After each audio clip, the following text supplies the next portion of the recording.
Good news, my fellow anti-theists, my fellow atheists, my fellow humanists, my fellow non-believers. I have good news. There's a church on every corner.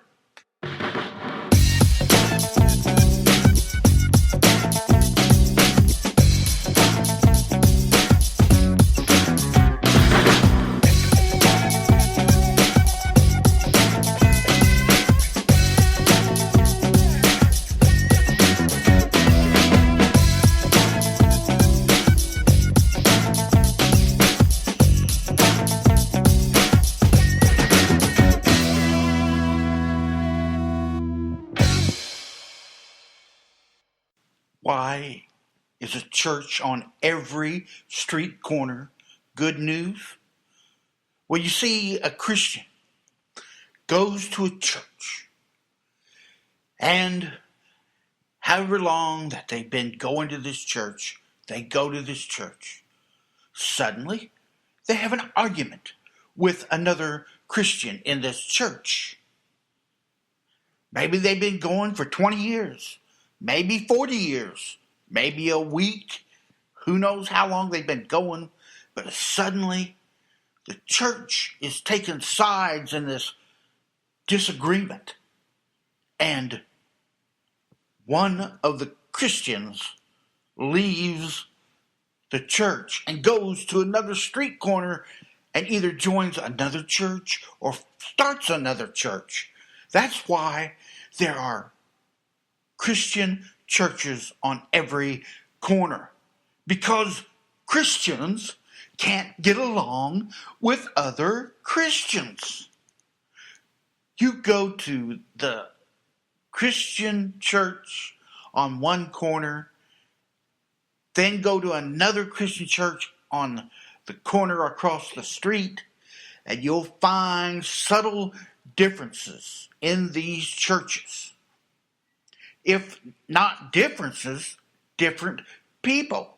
And the people in the one church can't get along with the people in the other church, and the people in the other church can't get along with the people in that church.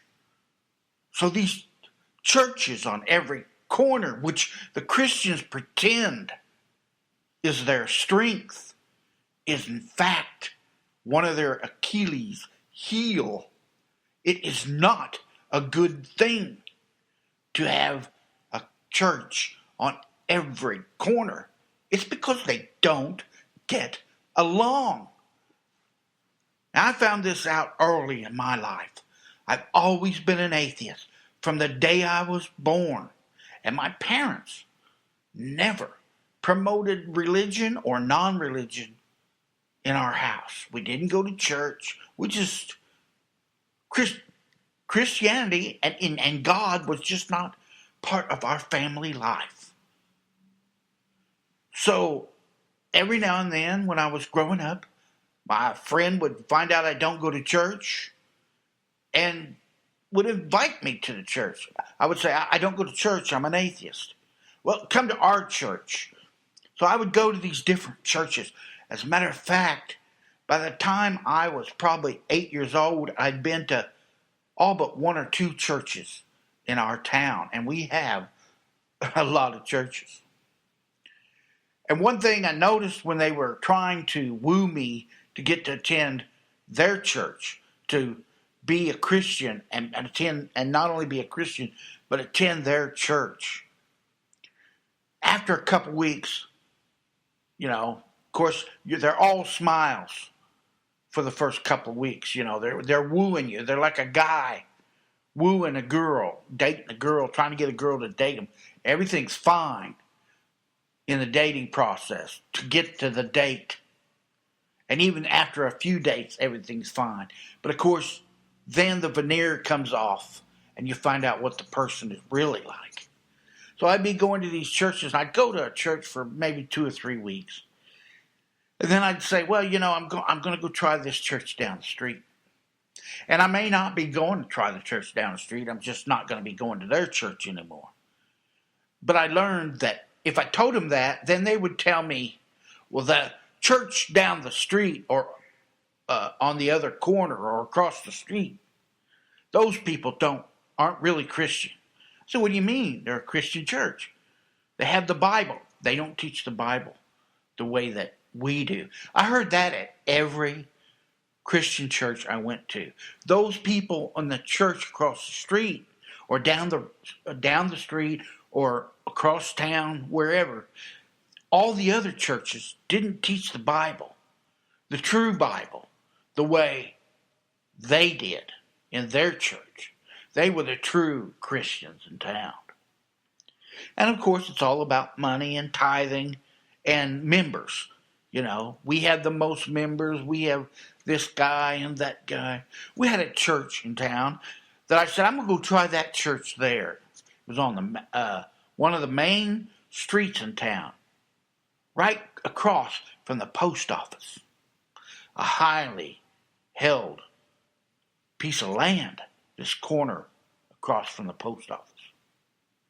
And I mentioned to a friend that I was thinking about trying that church. I hadn't tried that church for a while. And they said, oh, no, I don't know if you better try to attend that church. And I said, why? He says, well, all the doctors and the lawyers go to that church. I don't think they're going to want you in that church. If you go, you're not going to be encouraged to come back. So there was an elite church where most of the businessmen and the doctors and lawyers, that was their church. Not that other churches didn't have doctors and lawyers and, you know, the policemen and all this. But this one is where many of them congregated in this church here. The most successful doctors, most successful lawyers, the most successful political people in town went to this church. You know, not everybody, but most. This church was filled with successful businessmen, successful doctors and lawyers and police and all that, all politicians, you know, all that. So the fact that there's a church on every street corner is one of their Achilles' heel. It proves they can't get along. They can't get along. Now, what's even better is that today they built a mega church in our town. A mega church. Are they suddenly getting along? Of course not. Suddenly, there's so few people to fill up these little churches that they must come together. And by coming together, you got to know that the inviting is at the maximum. Oh, they'll come out of that church. You'll see them driving away from that church, all smiles. And if you ask them on the street, if you see them in the store, how's it going? Oh, we had a wonderful service at church. Yes, they're pretending. And by this pretending, they're stretched. They're stressful. And they're stretched out because they're got these fake smiles, and they got to do it for hours and hours and hours at that mega church. So even if the churches on every corner is disappearing, they still have a weakness, because the weakness is that when you get right down to it, Christians, after they're done hating the blacks, after they're done hating the women, after they're done hating the poor, after they're done hating their neighbor, after they're done hating their sons and their daughters and their co-workers, they hate each other. They hate each other so bad. And they want to hurt their fellow Christians, because no one is as Christian as they are. No one is as Christian as they are. And like a family, you know, if you badmouth their church, they'll defend it. But if you don't badmouth their church and just listen long enough, they'll tell you all the filth that's going on in their church. Did you know the preacher is fucking so-and-so's wife? Or fucking so-and-so's husband? The male preacher? You can dig up the dirt on the Christian churches in your area just by keeping your ears open and being a listener. Don't bash Christianity. Don't bash their church. And they'll tell you all the filth that's going on within Christianity and within their specific church. So they're having to come together now in these mega churches. But remember, there used to be, and there still is in my hometown, and in many hometowns across the world, small churches on every corner. And this is a weakness. Oh, the Christians will go on and on about how the fact that there's many Christian churches in your town, that's a benefit, that shows that Christianity is spreading. No, it shows they can't get along. Why? When they had so many Christians, why didn't they just build a couple of big buildings so everybody could be together? Or one great big church where everybody can be together, because they can't get along. I had a relative just last year, been going to this church for probably 10 years. Got in an argument with one of the other Christians at this church. Now, the Christian that they got in an argument for was one of the wealthy Christians of that church. You see, you can go choose your church. You find out where you're going to be the wealthy one, or you're going to be the one with the most money, and then you can dominate that church. That's another clue of what they do. And in this church, this relative of mine had got in an argument with one of what they call the bigwigs of the church. You know, an alderman or whatever they are, in the church, got positions of power in the church. And they had gotten this person of power angry at them. And what it was this person of power was rude and crude, and instead of just bowing your head and saying, "Yowza, master," this relative of mine had had enough of it and stood up to this person. Well, of course, when push come to shove, the church backed the person with the money, because the money is the point. And the person with the money was, of course, donating a lot of money to the church because he had a lot of money. So he was buying influence in the church. If you think the government is corrupt, just look into the churches and the church in general. So here you have it. My relative, a peon, just an average working person, versus this professional who was attending the church. Who lost? My relative ended up leaving that church and going to another church. Again, I'm telling you, Christians cannot get along with one another. God's love, Yahweh's love, Jesus' love, bullshit. Bullshit. They hate each other. They're just attending this church, hoping to get something out of it. A job, to keep their job. A raise, to keep their job. Maybe a promotion, or just to keep their job. Just to get along, to go along. Just to go along, to get along. That is it. Everyone in town, if you ask everyone in town, they're a Christian. And it's no skin off their nose to say they're a Christian. It's not like they're going to church. It's not like they're not fucking each other constantly. It's not like they're not masturbating. It's not like they're not wearing blended clothing. It's not like they're taking lip off of their rebellious son. It's not like they hunting witches.